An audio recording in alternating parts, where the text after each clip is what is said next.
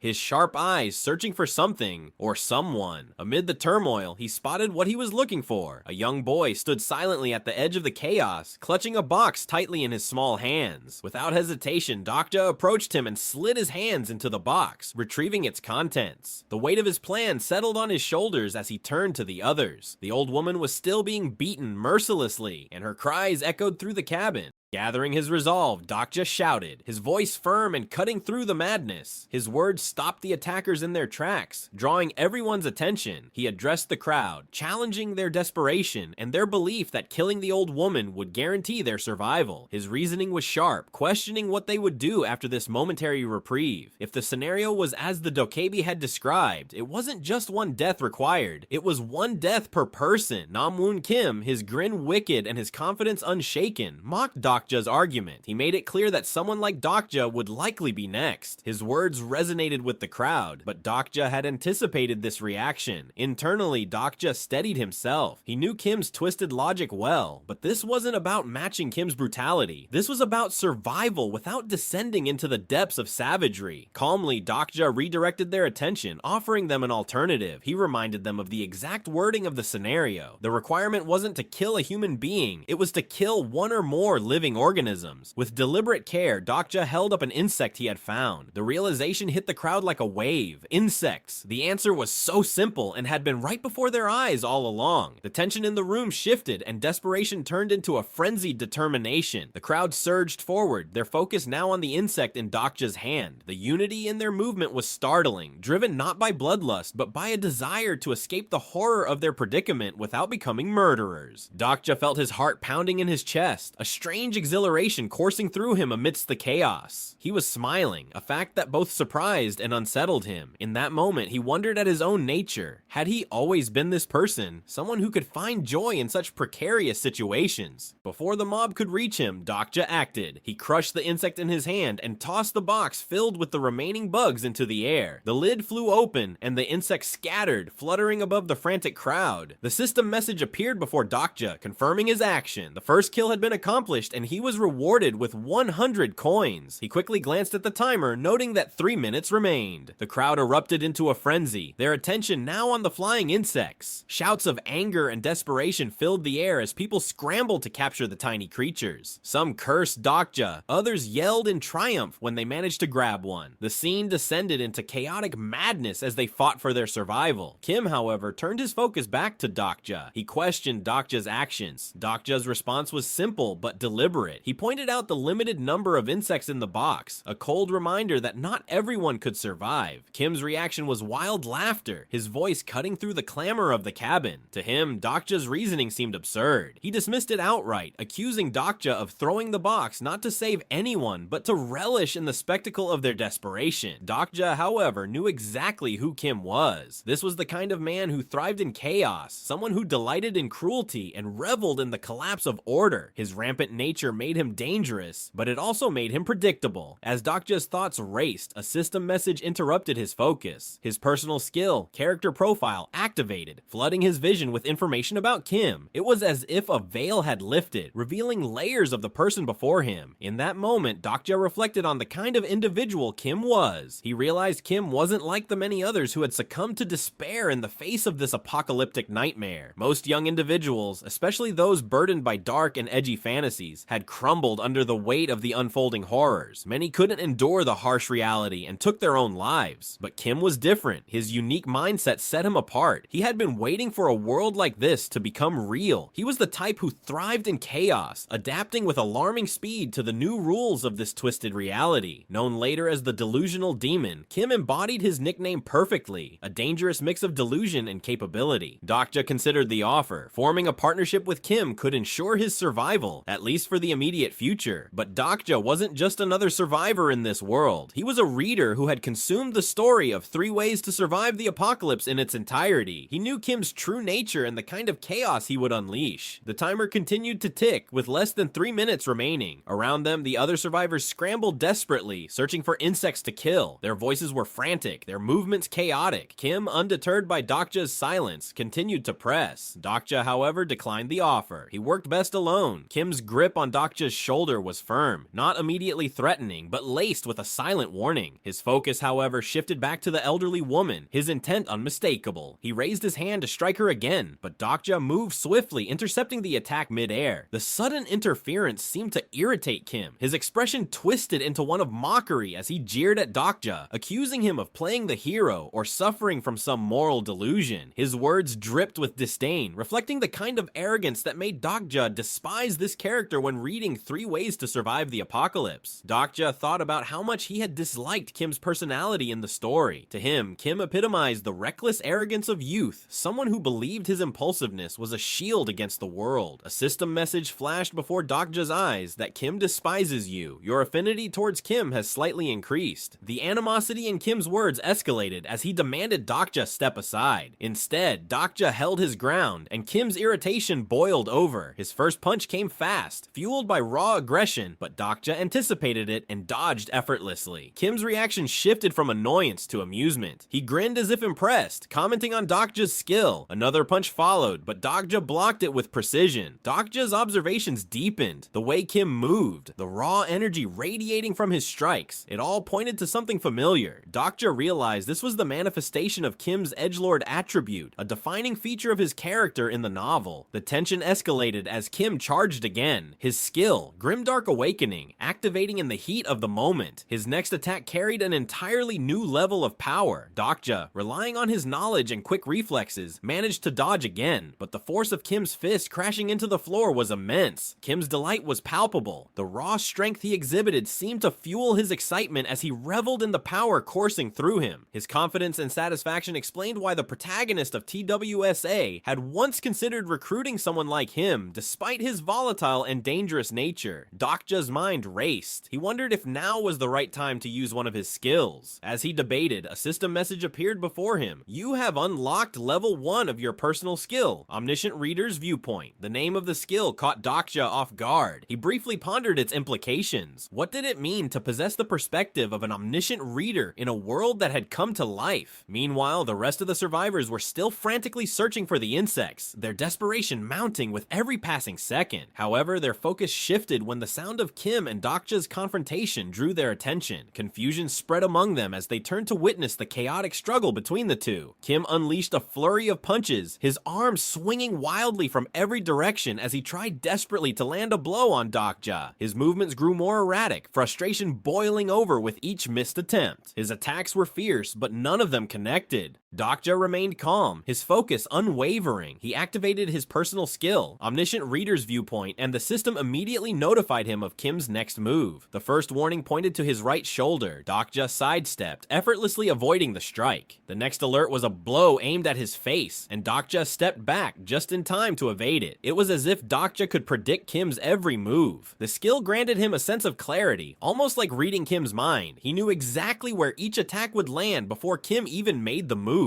The frustration on Kim's face deepened as his relentless swings hit nothing but air. Despite his advantage, Dokja Dokja understood his limitations. The skill allowed him to dodge Kim's attacks, but retaliating was beyond his current ability. He resolved to hold out just a little longer, knowing the timer was ticking down. As the tension escalated, Kim's focus shifted suddenly to the elderly woman, his intentions clear. Dokja noticed the change in his gaze and realized the danger. If the old lady died, Kim would clear the scenario and advance. That outcome was unthinkable. Someone like Kim moving on to the next stage would only spell disaster. Without hesitation, Dokja rushed to protect the woman. His movement was swift, but Kim anticipated it, a smirk forming on his face. The fight was no longer just physical. It was a battle of wits and strategy. Kim revealed a knife, pulling it out with a flourish. The system alerted Dokja again, pinpointing the target, his heart. The blade came toward him with deadly intent, but Dokja moved just in time, narrowly avoiding the strike. The knife grazed his shoulder, leaving a sharp sting that made him grit his teeth in pain. The wound burned, the sensation searing through him like fire. Dokja felt the warmth of blood trickling down, but he didn't let it stop him. With determination etched on his face, he scooped the old lady into his arms. The pain was excruciating, but his resolve to protect her was stronger. Dokja felt the weight of his situation pressing down on him. Death was no longer an abstract concept. It was right in front of him, closing in with every passing second. The presence of Kim was a brutal reminder that this world operated on the unyielding law of survival of the fittest. But deep down, Dokja knew this wasn't a new truth. The world had always been like this. The apocalypse had only stripped away the pretense. The strong preyed on the weak, and now that rule was laid bare for all to see. To survive, Dokja realized he had to accept this reality. There was no room for hesitation or doubt. If he faltered now, he would die, and Kim would walk away victorious. Kim taunted him, his confidence unwavering as he loomed over Dokja. He was certain of his impending victory, mocking Dokja's apparent weakness and fatigue. But Dokja's mind was racing, piecing together a plan even in the face of despair. In a moment of clarity, Dokja thought back to the system's rules. He asked a pointed question, one that seemed to confuse Kim. But for Dokja, the answer was clear. He clenched his fist tightly, crushing the insect egg within his grasp. The system immediately responded to his action, bombarding Dokja's vision with notifications. The text confirmed that he had killed a living organism. The sound of alerts filled the air, signaling his success. Kim's surprise turned into anger. He couldn't understand how Dokja had made that move, and he charged forward for one final strike. His knife glinted in the dim light, aimed straight at Dokja's chest. As the blade closed in, another wave of notifications filled Dokja's view. The system informed him that he could use the coins he had obtained, asking if he wanted a tutorial. Dokja had no time for explanations. He skipped the tutorial and made an instant decision, investing 2,700 coins into his stamina. In an instant, Dokja felt a surge of energy coursing through his body. His stamina and physical durability increased dramatically. When Kim's knife made contact with Dokja's chest, it didn't pierce through. Despite all of Kim's strength and effort, the blade stopped short, unable to break Dokja's enhanced body. Kim froze in disbelief, his confidence crumbling as he realized something was terribly wrong. His voice faltered, barely managing to express his confusion. But Dokja's gaze turned icy, a cold certainty in his eyes. He had no intention of faltering now. The timer ticked down relentlessly, the seconds slipping away. Kim, panicked and enraged, swung his knife wildly. Each attack was more desperate than the last, yet Dokja remained unharmed. The blows glanced off his reinforced body, leaving Kim more furious and more terrified. Despair consumed Kim. His bravado vanished as he dropped to his knees, pleading for his life. He begged for mercy, his words tumbling out incoherently as fear overtook him. But Dokja's resolve remained firm. This was no longer a world ruled by kindness or outdated ideals. Kim's pleas carried no weight in this new reality. Dokja stood unmoved, his decision final. The timer hit 0. What followed was a gruesome inevitability. A scream tore through the air as Kim met his end. Blood spilled in a violent stream, marking the end of his short and chaotic life. His presence, once dominating and aggressive, was silenced in an instant. The system responded immediately, notifying Dokja that the main scenario, Prove Your Value, had ended. The dokkaebi reappeared, its voice carrying a mocking tone as it surveyed the scene before it. The once orderly train compartment was now a battlefield. Bodies lay scattered across the blood-soaked floor, painting a grim portrait of survival. Only 5 remained standing. Dokja's thoughts drifted back to his final moments with Kim. He recalled the desperate pleas, the haunting words that lingered in his mind. Had been right in some ways. There was a similarity between them. Dokja reflected on his own actions and the guilt they carried. He acknowledged the weight of his choices, yet an odd calmness enveloped him. It was as if he were still a reader of the novel, detached from the chaos, observing events rather than truly participating in them. A cold wind blew outside, carrying with it the chill of a world that had changed beyond recognition. The train jolted, then began to move. The survivors' initial relief was evident, especially in Myungo Han, who clung to the hope that the moving train signaled a return to normalcy. But as the train picked up speed, their gazes shifted to the windows. What they saw left them frozen in disbelief. Outside, the world had transformed into a bizarre alien landscape. Towering giant snakes roared into the air, their serpentine bodies twisting through the ruins of what once was. Dokja stood silently. The familiar world they had known was gone, replaced by a nightmarish reality. Yet, amidst the chaos, he possessed something no one else did: knowledge. He was the only reader who understood the course of this story, the only one who knew how this new world would unfold and eventually end.